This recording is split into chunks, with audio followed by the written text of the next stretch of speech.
Hello. आज हम discuss करते हैं equivalent circuit of transformer. Transformer का इक्विवेलेंट सर्किट क्या दिया हुआ है, हमें एक डायग्राम दिया हुआ है।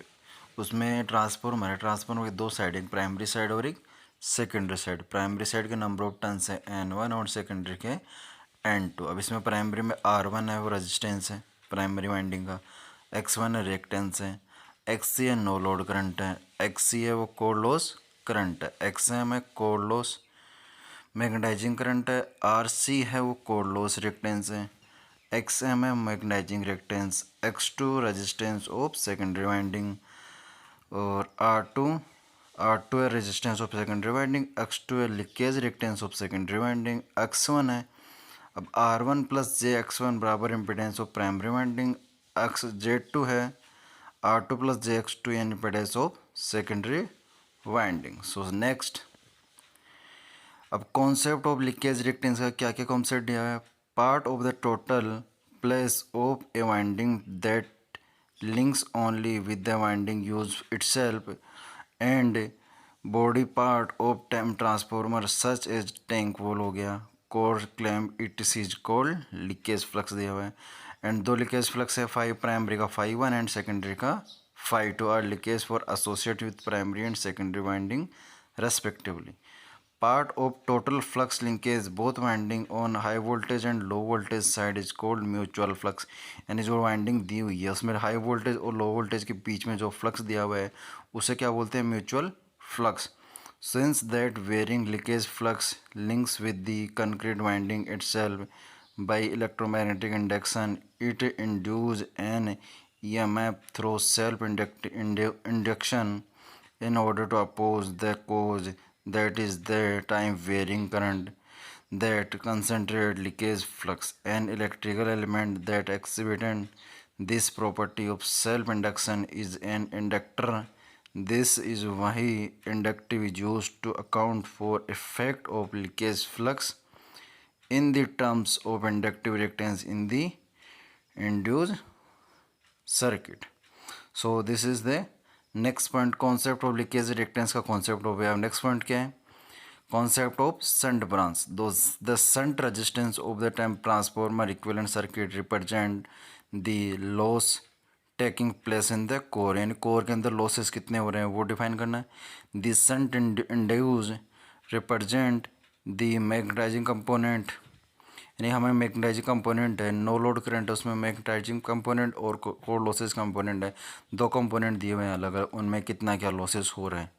Actually when current is process through primary winding, some of the total current is use up to produce the working magnetic field and some current is used. The magnetic field production is represented as some current flowing through a pure inductive loss is represented, यानी pure inductive current हो गया। इस losses represent through some watt dissipated due to the current flowing through a friction resistance shunt और core resistance के अंदर। Now is out of the total current flowing into the transformer में primary side में, यानी total current कितनी flow हो रही है प्राइमरी से सेकेंडरी में, only a part is consume as core loss, यानी जो ओनली कोर लॉस में कंज्यूम हो रही है कंपोनेंट एंड मैग्नेटाइजिंग कंपोनेंट के अंदर। This component are represent to the represent separately from the remaining current, यानी कि जो हमारे पास नो लोड करंट है, मैग्नेटाइजिंग करंट और कोर लॉसेस करंट है, उसमें नो लोड करंट है वो कितनी आ रही है। नो लोड करंट कितनी होती है फुल लोड की, जो फुल लोड करंट होती है हमारी उसका 2 से 5% करंट कौन सी होती है, no load current. So these components are required to the represent separately from the remaining current which flow in series and is used to transfer electrical power from primary to secondary. This shunt represent allowed to the separate. So then next, अब equivalent circuit दिया हुआ है उसमें क्या कर रहे हैं हम, सेकेंडरी से प्राइमरी में ट्रांसफ़र कर रहे हैं। जो हमारे पास सर्किट दिए हुए हैं, जैसे R2 दिया हुआ है, X2 दिया हुआ है, तो total equivalent resistance refer to primary. जब रेफर प्राइमरी में किया तो R इक्विवेलेंट कितना है, R1 प्लस R2 डेज। अब R2 डेज हमें रेफ़र किया तो उसको कैसे किया, N1/N2 number of turns primary का upon number of turns secondary का होल स्क्वायर इनटू जो हमारे पास सेकेंडरी में रेजिस्टेंस था वो।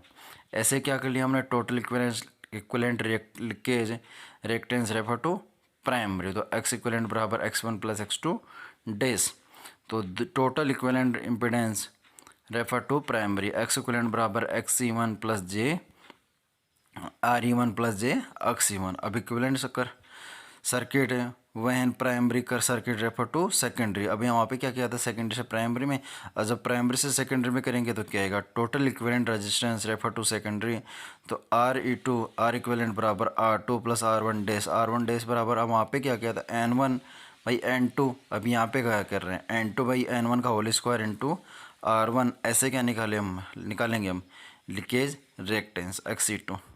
अब टोटल इम्पिडेंस क्या होगा, ZE2 बराबर XE2 प्लस जे RE2 प्लस जे XE2।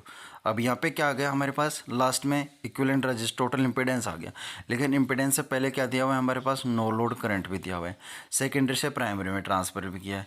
अब जो हमारे पास दिया हुआ है E1 E2 भी ट्रांसफ़र किया है, तो E1 E2 क्या है, जो बीच का EMF दिया हुआ है हमारे पास, ट्रांसफॉर्मर प्राइमरी साइड का EMF और सेकेंडरी साइड का EMF है, जो सेकेंडरी से प्राइमरी में करेंगे तो दोनों का EMF क्या हो जाएगा, इक्वल, ओनली हमें क्या चेंज होगा, R2 और X2, और करंट क्या हो जाएगी, I2 डैश करंट भी चेंज हो जाएगी, जिसको इक्वल कर लेंगे। So I naught current no load current वो चेंज हो जाएगी। So thank